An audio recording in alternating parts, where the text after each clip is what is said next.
Big boss विजेता एल्विश यादव के खिलाफ सांप के जहर का केस खारिज, सुप्रीम कोर्ट ने दी बड़ी राहत। सुप्रीम कोर्ट ने, मैं बताते हुए इतना खुश हूं अंदर से क्योंकि सुप्रीम कोर्ट ने भाई जो अपना सांप वाला केस था वो खारिज कर दिया है। मुझे हमेशा से मुझे बिलीव था अपनी जुडिशरी सिस्टम में, अपने न्यायपालिका में कि भाई बिग बॉस ओटीटी के विजेता एल्विश यादव को सांप के जहर से जुड़े केस में बड़ी राहत मिल गई है।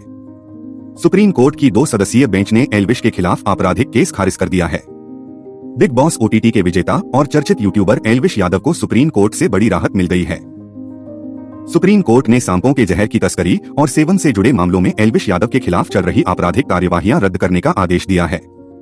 सुप्रीम कोर्ट ने यह फैसला सुनाते हुए कहा है कि जिस तरह से शिकायत दर्ज की गई थी उसमें प्रक्रिया के स्तर की कई खामियां थीं।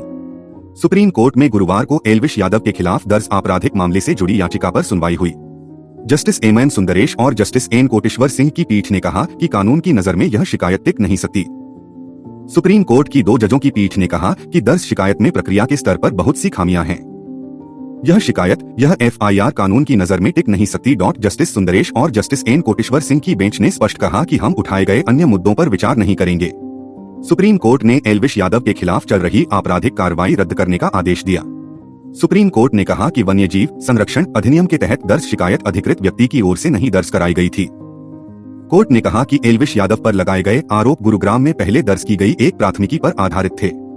इस प्राथमिकी के मामले में पहले ही क्लोजर रिपोर्ट दाखिल हो चुकी है।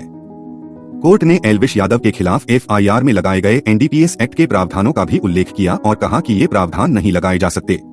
सुप्रीम कोर्ट ने कहा कि सह आरोपी से बरामद तरल पदार्थ एंटीवेनम अनुसूची में वर्णित पदार्थों के तहत नहीं आता।